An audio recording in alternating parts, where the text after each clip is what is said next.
सोचिए, एक तरफ ब्रह्मांड का रचयिता और दूसरी तरफ एक छोटा सा बालक। ये कहानी है इन दोनों के बीच हुए एक अद्भुत शक्ति परीक्षण की। तो सवाल ये उठता है कि क्या एक बच्चा किसी देवता को मात दे सकता है? आज हम इसी ब्रह्मांडीय रहस्य की गहराई में उतरेंगे, एक ऐसी कहानी जहां खुद वास्तविकता की सीमाओं को परखा गया। तो चलिए कहानी की शुरुआत करते हैं। ये कहानी शुरू होती है एक बड़े ही, कह सकते हैं, साधारण से दिखने वाले दिन पर। यमुना का किनारा है और कृष्ण अपने ग्वाल-बाल दोस्तों के साथ बैठकर वनभोज का मजा ले रहे हैं। हर तरफ बस हंसी ठिठोली और सुकून का माहौल है। सब कुछ एकदम परफेक्ट लग रहा है। लेकिन जैसा कि अक्सर होता है, ये शांति ज्यादा देर टिकने वाली नहीं थी।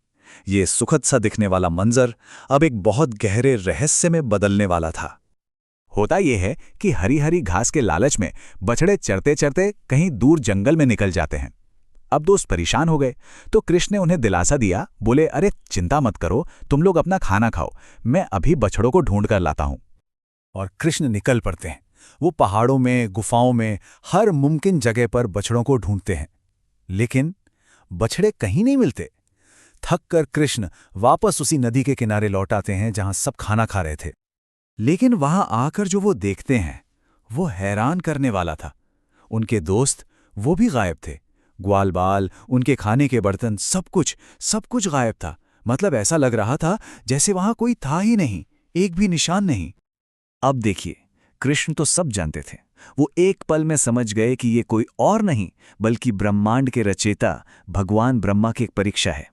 और इस परीक्षा का जवाब देने के लिए उन्होंने एक ऐसी लीला रची जो देखने में तो बड़ी सहज थी, पर असल में उतनी ही कृष्ण ने क्या किया? उन्होंने अपना विस्तार किया और वो खुद ही हर एक गायब हुए ग्वाल-बाल और हर एक बछड़े का हूबहू रूप बन गए। मतलब सिर्फ दिखते ही नहीं थे, बल्कि उनके कपड़े, उनकी लाठियां, उनकी आदतें, सब कुछ बिल्कुल वैसा ही था। और फिर वो इन सब रूपों को लेकर चुपचाप घर लौट आए।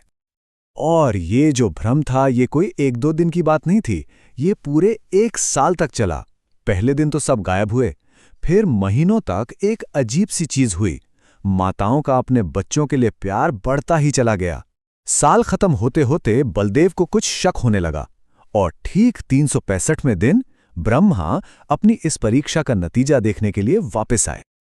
इस पूरे 1 साल में किसी को कुछ पता नहीं चला, लेकिन एक चीज थी जो थोड़ी अजीब थी। वो था माताओं और गायों का अपने बच्चों के लिए प्यार। उनका स्नेह अचानक से बहुत ज्यादा बढ़ गया था।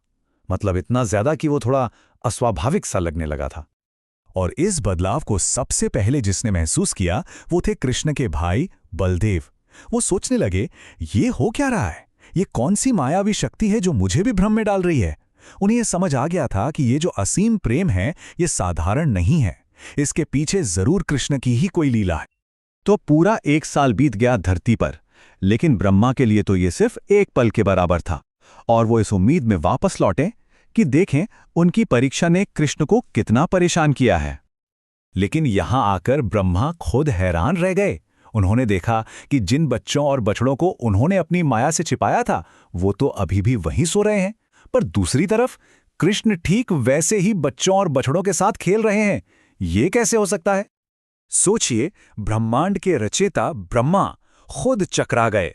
वो समझ ही नहीं पा रहे थे कि असली बच्चे कौन से हैं और नकली कौन से। उनकी अपनी ही माया, उनकी अपनी ही परीक्षा अब उन्हें ही भ्रम में डाल रही थी। असल में सर्वव्यापी भगवान को भ्रमित करने की उनकी कोशिश ठीक वैसी ही थी जैसे कोई दिन के उजाले में जुगनू की रोशनी दिखाने की कोशिश करे। उन्होंने एक ऐसी शक्ति को परखना चाहा था जो उनसे कहीं ज्यादा बड़ी थी, और नतीजा ये हुआ कि वो अपने ही बनाए जाल में फंस गए। अब जब ब्रह्मा इस गहरे सोच और आश्चर्य में डूबे हुए थे, कृष्ण ने फैसला किया कि अब इस भ्रम का पर्दा हटाने का समय आ गया है। अब उन्हें परम सत्य दिखाने का समय है। और फिर जो हुआ वो ब्रह्मा ने कभी सोचा भी नहीं होगा। अचानक वहां मौजूद हर एक ग्वाल-बाल और हर एक बछड़े का रंग नीला होने लगा। सबके शरीर पर पीले रेशमी वस्त्र आ गए और फिर उन सब की 4-4 भुजाएं प्रकट हो गईं। वो जो एक साधारण सी चरागाह थी वो एक दिव्य ब्रह्मांडीय दृश्य में बदल गई। हर एक रूप भगवान विष्णु का चतुर्भुज रूप था, हाथों में शंख, चक्र, गदा और कमल लिए। ये सब कोई और नहीं बल्कि खुद कृष्ण के ही दिव्य विस्तार थे। कृष्ण की शक्ति का ये विराट रूप देखकर ब्रह्मा स्तब्ध रह गए।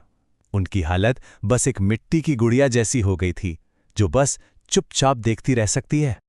फिर कृष्ण ने उस दिव्य दृष्टि को समेट लिया और ब्रह्मा ने आंखें खोलीं तो क्या देखा? वही छोटा सा बालक कृष्ण हाथ में खाने का एक निवाला लिए अकेला खड़ा है, बिल्कुल वैसा ही जैसा 1 साल पहले था। अब ब्रह्मा को अपनी भूल का एहसास हुआ। वो तुरंत अपने हंस वाहन से नीचे उतरे और एक सुनहरी छड़ी की तरह जमीन पर गिर पड़े। उन्होंने अपने चारों मुकुटों से कृष्ण के छोटे छोटे चरणों को छुआ। उनकी आंखों से खुशी के आंसू बह रहे थे। वो बार बार उठते, गिरते और उस छोटे से बालक को प्रणाम करते रहे। तो ये परीक्षा अब खत्म हो चुकी थी।